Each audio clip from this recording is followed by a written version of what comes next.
Namastê! Bem-vindo ao maravilhoso mundo do autoconhecimento do Diogo. Apresentando nosso querido amigo ali, Dhanvantari, certo? A historinha é o seguinte, tem lá no Caos e Cosmos, que eu publiquei há pouco tempo, uma das figurações mais interessantes da cultura védica é um negócio que eles chamam de chacoalhar o oceano, tá? Basicamente era o seguinte, tinha os materialistas de um lado, os asuras, e tinham os espiritualistas de outro lado, os devas ou suras, ok? E eles já estavam numa batalha há muito tempo para ver quem é que governava o mundo dos céus. O que isso significa? Existe esse mundo terrestre mais denso, mas existem estruturas menos densas que governam as forças energéticas que governam o mundo denso, que é o mundo que a gente vive, que é o que a gente chama de realidade. Aí, os Asuras, eles falaram o seguinte pro mestre deles, que é Vênus, Shukra, que é o mestre do prazer, assim, material. A gente está ganhando a batalha, mas a gente só vai ganhar a batalha mesmo quando a gente se tornar imortal, porque aí a gente vai poder ficar para além do tempo. Porque o que acontece? A gente ganha a batalha, mas a gente morre. E como os devas eles não morrem, a gente acaba, em um certo sentido, sempre perdendo a batalha. Então a gente, para ganhar de vez a guerra, a gente tem que se tornar imortal. Aí o Shukra olhou e falou assim, no fundo do oceano tem o néctar da imortalidade. Falou, porra, no fundo do oceano. Esse fundo do oceano representa o processo de consciência cósmica. No fundo do processo de consciência cósmica há o segredo da imortalidade. Aí tem um problema, que assim, chegar lá não é uma coisa muito trivial. Aí vai para um lado, vai para o outro, faz conferência, assim chegaram a um acordo. Pegaram uma mega montanha, enrolaram numa corda, que isso representa mais ou menos a conexão com o prana se movendo através da coluna vertebral. Tá? Toda essa simbologia, o nome das coisas tem validade. E no fundo tinha Vishnu, numa forma de tartaruga, dando sustentação ao processo. Vishnu é daquela deidade, Brahma, Vishnu e Shiva. E a ideia é, se você tiver com um centro bem estável e você trabalhar bastante a sua coluna, os centros energéticos dos chakras que tem ali, alguma coisa pode acontecer. Tá? Só que nesse processo, os asuras e os suras, os materialistas e os espiritualistas, eles tiveram que fazer um pacto, ou seja, se integrar para chegar a essa imortalidade, o conhecimento da imortalidade. Tá? E aí, nesse processo, eles ficaram batendo o oceano. Isso significa que o prana tem que fazer o movimento de ir para frente e para trás. Para frente e para trás, que nem batendo o gui. Tá? Isso também tem implicações yógicas aí. Cada detalhe, cada frase ali é um segredo, em termos do desenvolvimento espiritual da pessoa. Aí a primeira coisa que sai do oceano é um veneno que uma gota destruiria o universo. E aí Shiva vai e bebe aquilo e fica com a garganta azul. E aí, desde então, se chama Nilakanta, que pode ser entendido de várias formas, mas é como eu gosto de entender aqui. A primeira coisa que acontece no processo, quando você vai buscar alguma coisa muito ambiciosa ou muito profunda, é a discórdia. A discórdia pode destruir tudo. E Shiva é aquele que consegue transformar a discórdia em algo que é metabolizado sem que aquilo chegue ao coração. E aí você consegue continuar as coisas, mesmo que haja um grande grau de discórdia, aquilo é metabolizado na garganta, sem encostar na alma, que é a ideia de Shiva.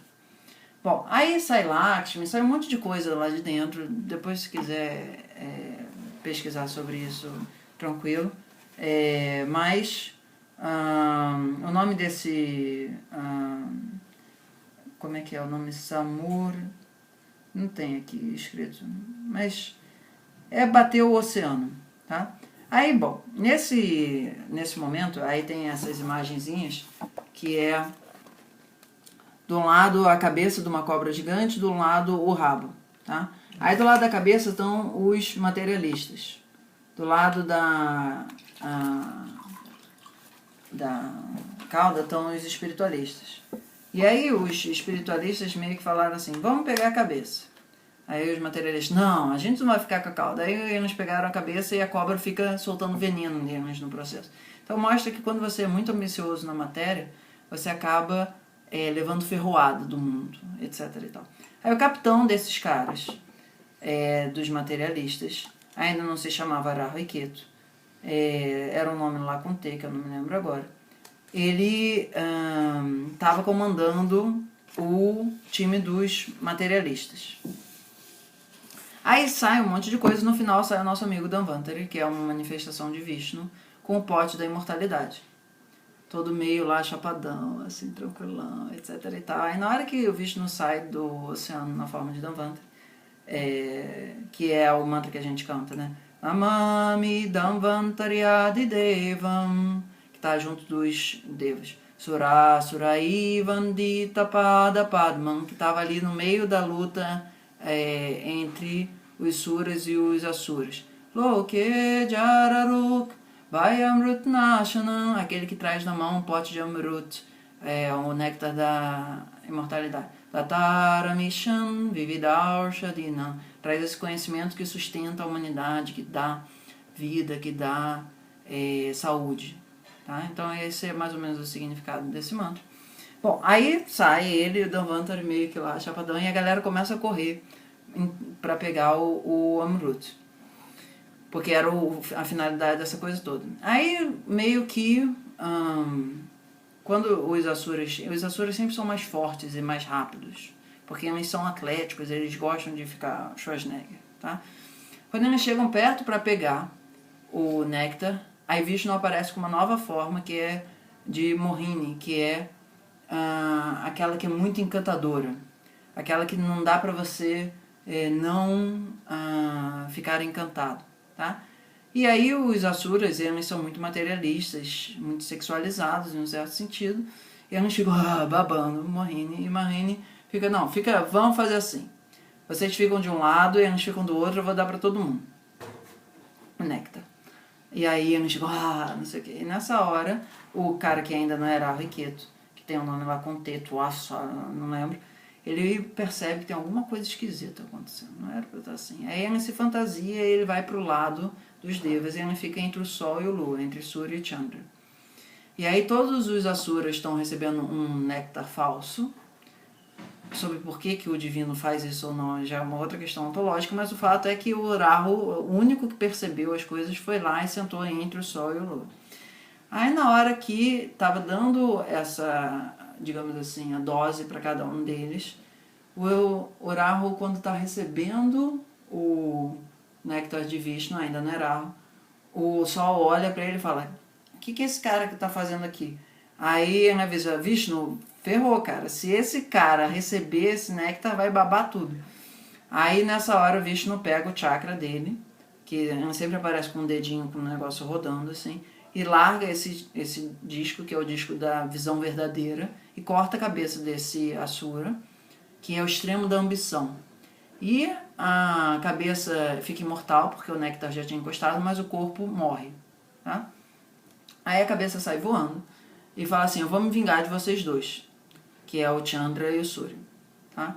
Vocês nunca vão ter paz. Isso é uma promessa de que eternamente eu vou ser o inimigo de vocês. Tá? Bom, aí o que isso significa em termos do Jyotish? Essa imagem significa, alegoricamente, de que existe um processo de ambição que leva a gente a conquistar aquilo que ninguém conquista e uma parte ser o completo desapego. Então, o que ficou imortal, em um certo sentido, é o Rahu, e o que morreu é o Ketu. Então, a parte de cima é só uma cabeça com fumaça embaixo, e a parte de baixo é só um corpo com fumaça em cima. Okay? Eles dois são a mesma coisa, eles estão sempre 180 graus no mapa de qualquer um. Tá? E eles sempre andam retrógradamente, o que significa que eles sempre representam uma questão kármica na vida de todo mundo. Todos os astros representam o nosso karma. Mas esses aí representam o nosso karma que a gente não tem facilidade para lidar. Tá? O Rahu é aquela ambição que a gente não sabe que tem, ou muitas vezes é governado sem estar consciente, e faz tudo de louco para alcançar aquilo. O Ketu normalmente é aquele lugar onde a gente já meio que alcançou o que queria e já não tem mais graça o jogo. Então é desapego. Então, por exemplo, se você tem um Rahu em qualquer uma das 12 casas, aquilo vai ser a casa onde a tua ambição vai estar se movendo. Se você tem um Ketu 7 casas daquele Rahu onde estava, aquilo vai ser o teu oposto de coisa que você não tem mais menor interesse. Não porque você não saiba fazer, mas é porque aquilo dali tem a sensação de que você já não precisa mais fazer. Certo? Então, por exemplo, se você tem o Rahu na casa 10, significa que prestígio de trabalho, ou então relação com o pai, ou então relação na sociedade, ou então fazer com que alguma coisa seja muito transformada na sociedade, conseguir alcançar o topo. Alguma dessas coisas vai ser importante no teu sistema, psiquicamente. Ao mesmo tempo, a casa 4, que é a casa onde está a mãe, o ambiente doméstico, o lugar onde você nasceu, provavelmente você vai ter um alto grau de desapego daquilo. Se fosse o contrário, você seria muito apegado ao teu ambiente familiar, muito difícil de você sair de casa, ou aquilo seria muito importante para você, e a casa 10, que seria assim, sucesso profissional, entre outras coisas. Cada casa tem uns 10 significados. A gente tem que pesquisar o que em você, isso faz sentido. Não? Seria uma coisa tipo assim, putz, isso pra mim não importa tanto, eu consigo. Orar é aquilo que você quer alcançar a estrela. O Ketu é aquilo dali que você não quer fazer nenhuma força para fechar a mão, deixa ir embora. Então, em termos astronômicos, eles representam o eclipse do Sol e o eclipse da Lua. Tá? O Rahu representa o eclipse da Lua, o Ketu representa o eclipse do Sol. Então, o Rahu representa o eclipse do nosso sentido de identidade pessoal, ou nossa ilusão em relação à nossa identidade pessoal. E o Ketu representa a nossa desapego em relação ao mundo material, a busca pelo nosso caminho da alma, ou então o desespero existencial. Cada astro pode estar feliz ou angustiado no mapa.